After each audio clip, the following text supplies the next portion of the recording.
Okay, wanted to go over a little bit of DHCP for you guys, give you guys an idea of how it kind of works and processes, and go over the configs as well. So, starting off, we have, say, a PC, which is going to be our client, and we have, say, a server overall.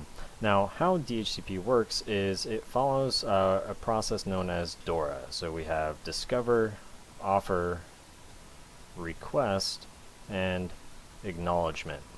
Now, when our machine, our PC, our client, is asking for an IP address, it will start off by sending what's known as a DHCP discover message. This message does not have anything, it's utilizing full broadcast information in its layer 2 and layer 3 headers. So it sends it as a broadcast message. Now the broadcast message, let's assume, makes it up to our intended device, which is our DHCP server, and if it hears that specific discover message, it will send back what's known as a DHCP offer message. Now, in this type, the offer message is fully fleshed out, so all of the layer 2 and layer 3 header information is filled out, so source and destination for both the MAC address in layer 2 header and IP address in the layer 3 header. So this message is known as a unicast. So our PC will then hopefully get the offer message that's been sent back, and it will send back what's known as a request. This request is basically saying, yes, I would like to utilize the IP address that you just offered me, but because I haven't officially accepted it or haven't been assigned it, it's still a broadcast message that's being sent out. And so then the message, once the request is sent back to the DHCP server, DHCP server will mark down that that device has requested the use of that IP address. It will lease it out for a specific period of time, typically say 24 to 48 hours, and then it will send back what's known as an acknowledgement message. And oops, that's not supposed to be 0 there. It's ignore the 0. Sometimes Microsoft Whiteboard likes to do stuff that it shouldn't. It's a unicast message as well. So it's also a unicast message as it's being filled out. So what does this kind of look like? Well, if we look at it in, say, Wireshark, we can have a little bit of a better idea of kind of what the different type of traffic is actually happening.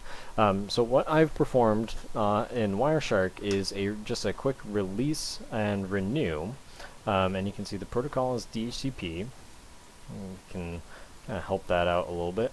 And you can see the actual process of what I've done. So I went to my just command prompt and I typed in ipconfig /release, and you can see that I did a release, and it released my current IP address, which was 192.168.1.198, back to my router, which is also my DHCP server for my home network. And it basically just said, I don't need the use of my IP address anymore. So it releases that IP back into what's known as into the pool of available IP addresses that the DHCP server can hand out.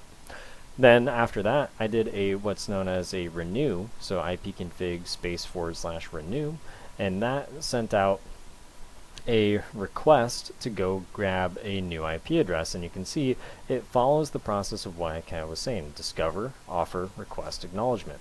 So this discover message is the first message that's being sent out. Now you can see that my source IP address is all zeros. That's because I don't have an IP address, and my destination is all 255s. That's essentially, you can think of it as the universal broadcast message. It's the I really don't know where I am, I don't know who I am, or where anything is. I'm just shouting into the void and hoping that someone will hear me and give me an IP address, give me a name. So if we look further into the actual frame itself, specifically the layer 2 and the layer 3 frame, you can look and you can see I am able to fill out some information in the actual layer 2 frame. So I can fill out what I've highlighted right here, this is my source MAC address. So this is my actual MAC address for my device. And then we can see the, however, I don't know where I'm going. I don't know which device it is that I'm trying to ask for. So I have all F's in my destination header, which is basically just stating I don't know where my DHCP server is. I don't know where anything is in that sense. And if we look at the layer 3 header as well, you can see source is again all zeros, destination all 255s.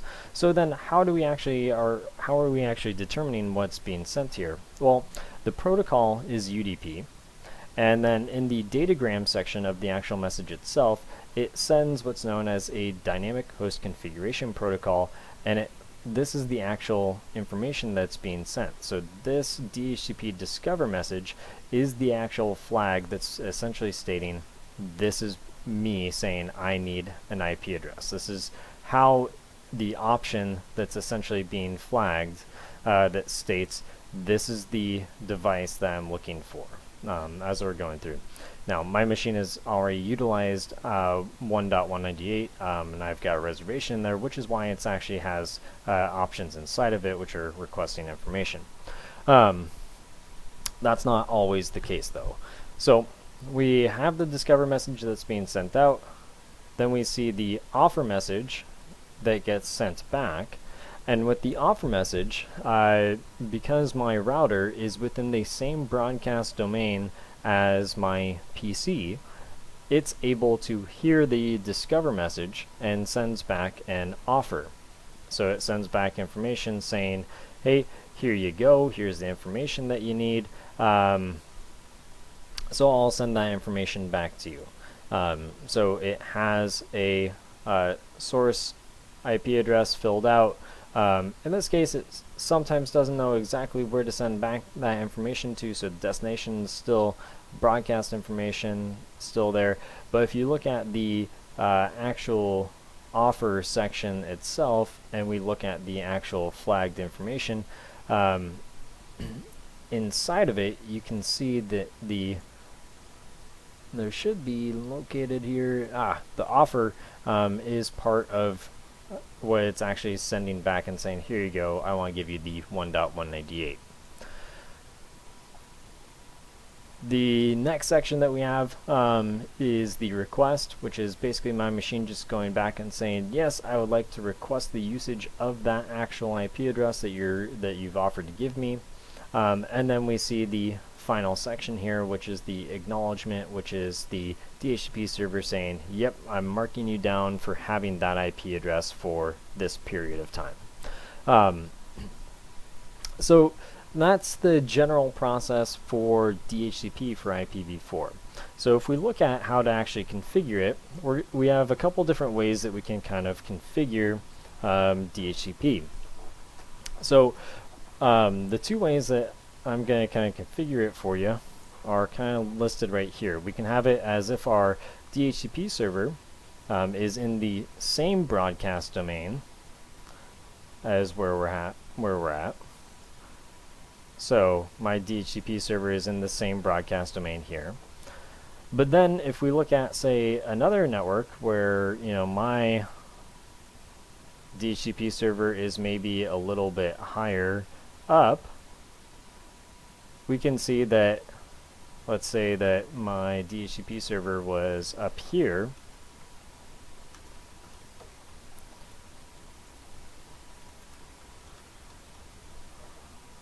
up on the right, in that red circle. If my DHCP server was up at the top over here, I'm not in the same broadcast domain, so how can my PC still get an IP address? And we're going to go over how to kind of do that as well. We use the too long didn't read version of it is basically we use what's known as an IP helper address to help the broadcast up and over to our DHCP server. But let's go over our configs. So I haven't done too much on this. The only thing I've done is I've just set up a couple of basic networks here, just made sure lights were green, and I did set up OSPF just between these two devices as well, and I'll show you the OSPF configuration if you're interested as well. So for DHCP though, on our actual router here, when we go into our configuration, just to show that I haven't done anything, so all I have here is I've just put an IP address on and just turned on the interface. That's it. So if we actually go into our conft, when we're setting up DHCP, there's a couple things that you have to follow when you go through it. So the very first thing that you always need to make sure that you do before you start configuring your DHCP server is do your exclusions first. So specify what is not supposed to be allowed before you actually do anything further. So we say our IP DHCP excluded -address, and then we specify a range here, which is what we're actually going to be putting in. So my range is, I'm going to say like I'm excluding like the first 5 IP addresses. So I put the low number first, and then I put the high number second. So I'm now excluding IP addresses 1 through 5. And those will no longer be allowed to be handed out by the DHCP server if a discover request comes in. Now, we do this first because if I don't make our exclusions before I set up my DHCP pool, if my PC is set to DHCP down here and it sends a discover while I'm still configuring my device will hand out 10.1 and create a IP address overlap. Now, it's not that big of a deal. You just have to basically do a reset renew on your PC until after you do your exclusions, but it can cause a confliction there. So I always like to make sure that I don't run into any issues, so start with doing our exclusions first. After you've set up your exclusions, we can create our DHCP pool, and I'll just call it demo. And there's really, for right now, we're only going to cover 2 primary things that you really need to kind of enter in, which is your network and your default router. So network is just that. We're essentially stating how big our actual pool is and what network range is assigned to this pool. So we say network, and because this is supposed to be the 192.168.10.0/24, we're going to put in that network. And then it's going to ask for a mask, because we have to tell it how big that network actually is. And then that's it. So that's our network. Now the next thing that's very important as well is our default router. Now this is just another way of saying default gateway. So when my PC0 here asks for an IP address, if it asked for an IP address right now, it would get an IP address. However, it would not get the default router or the default gateway. So it would be fine with any devices within this broadcast domain, but because it doesn't have a default gateway, it doesn't know how to leave its network to go out to, say, the internet. So, so let's show that. So if I go to DHCP and hit request, we can see it pulls 192.168.10.6. It gets its correct subnet mask, but you can see the default gateway is all zeros. So that's a problem. So the default router says if a machine sends out a discover message and asks for an IP address, I'll give it an IP address, but I'm also going to give it its default gateway as well. So very, very, very important that you remember this command as well. So we say 192.168.10.1.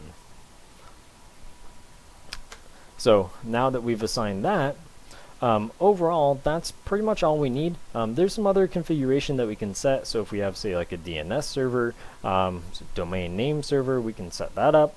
We can set up a domain name as well. But for the most part, these are the primary 2 configurations that we need. So if we look at our running configuration, we can see our DHCP is always going to be at the top of our configuration. So we can see our excluded addresses, and we can see our DHCP pool. And now if I go back and I reset, we can see that I pull my address correctly, subnet mask is correct, and we have our default gateway as well.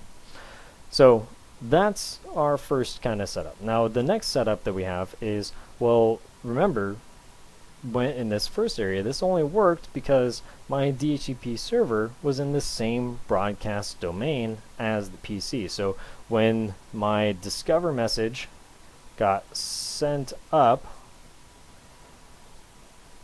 to the DHCP server, that message, remember, was a broadcast. So broadcast messages can only go as far as what our broadcast domain. So as far as what's up to, essentially what that means is up to a layer 3 device. So it could make it as far as that G00 interface on our router here, for the which is our DHCP server, and that's it. If it discover message cannot make it past or beyond a layer 3 device. So in this case, we have two broadcast domains. So if PC1 asks for an IP address, it's going to stop at G00 of this first router, and the broadcast message will never make it up to the DHCP server. So that's a little bit of a problem. So let's get into kind of the configuration side of things. So let's start with just configuring our DHCP server, and then we'll figure out how to kind of get that to work. So we do the same thing. We go into our global configuration mode, and the very first thing that we do is we do our exclusions. So I'm just doing what I did over on this router. Over here again, they're using the exact same networks, so A-OK there. So we're saying IP DHCP excluded dash address, and then again we're going to specify the range that we're excluding. So let's say I'm excluding 1 through 15. I would set the low number first and then follow it up through the high number. And then once I specify that, then we can actually set up our pool. So we do our IP DHCP pool, and then we create our network and our default router. So we say network 192.168.10.0, so we tell it what network it is, and then our mask for how big that network is, and then we specify again the default router. So we say here's the default gateway for your broadcast domain. So in this case, even though my router, my DHCP server, is all the way up here, the default gateway for this 10.0 network is still the gigabit 00 interface on that router too, right there. So we say default router 192.168.10.1, which is our first usable IP address, which I've assigned to gigabit 00 already. So now that I've done that, again, if we look at our configuration, we can see excluded address, everything's fine here, but if we actually go and I try and set and request a DHCP address, we can see I get a 169 address, which is known as an APIPA address. It's if I get an APIPA, a 169 address, it means that the DHCP failed and I was not able to get an address. So if you ever see 169, it means that you have a DHCP problem when you're kind of working through this. Now, what I typically like to do, now when you're working through and trying to figure out, okay, do I have a DHCP problem or something else? So if I'm, say, working on the midterm and I'm trying to figure out, okay, why isn't DHCP working? What you first need to narrow down is this a DHCP problem or is it an other problem? So that's the first thing that you'd want to actually do. So how we would do this is easiest way is to go to your PC and set a static IP address. So we'd set 192.168, and I'm going to set, like, say 10.10, and then I'm also going to set my default gateway as well.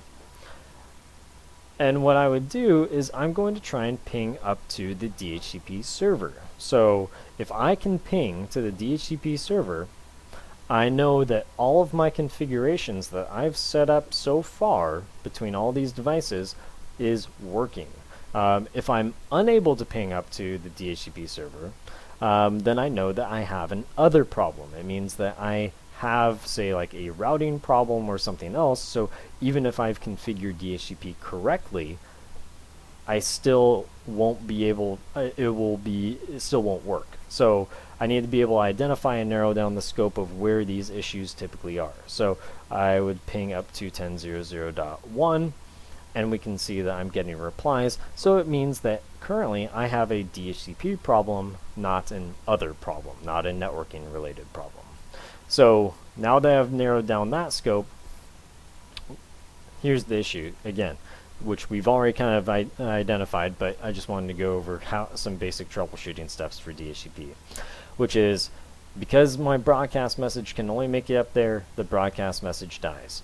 So how do we fix that? Well, we use what's known as an IP helper address. So we go into our conft and we can go in, we want to, where we place the helper address is the furthest point the broadcast message can actually make it. So like I said, the broadcast message, the furthest point that it can make it up to is the gigabit 00 interface on router 2. So we're placing the helper on a place to kind of, this is where it's catching the discover message, that initial broadcast, and then it will translate that message up to the DHCP server. So to do this, we go into our G00 interface, and we enter in what's known as the IP helper-address command here. So the helper-address command is the command that actually tells us, and that is specifically there to identify for broadcast messages related to DHCP and to send them to a specific location. So the destination address is always going to be the destination IP address of my DHCP server. So if my server was, off on a different system over here, and it was connected over to the server, and I had set it to say like 172.16.0.10, that is the destination IP address that I would enter in for the helper address. So I'm telling this broadcast message, hey, here is where you're supposed to go. So if we look at from the Wireshark perspective, what we're adjusting specifically here is we're changing this, it's rebuilding the broadcast message, because a broadcast message can't be forwarded out past its broadcast domain. It's rebuilding the layer 2 and layer 3 header to be able to turn it into a unicast message so it can actually be sent out towards its correct intended destination. So in this case, our destination IP address will change to, in my little scenario here, to 172.16.0.10. And our layer 2 header changes. The source MAC address becomes the interface of G01, and the destination MAC address becomes the interface of G00 up on the next router. So hopefully that helps. In this case, because we don't have a server there, my server is the router right up above it, which I've and the closest interface there is the G00 interface, so that IP address is 10.0.0.1. So that's it. That's the only command that we need in order to allow a DHCP message to make it up to the DHCP server. So if we look at our configurations and what it actually looks like, we can see on the G00 interface, which is the gateway for that 10.0 network, I've placed the helper address, so anytime a discover message comes up, it'll get forwarded to the proper location. So if we take a look, actually try it, set it to DHCP, we can see that DHCP is working. So 192.168.10.16 gets the correct default gateway. Everything's all set. So there we go. Alright, hopefully that was helpful for you guys. If you have questions, feel free to reach out. I will have another couple videos coming out shortly. So, alright, bye.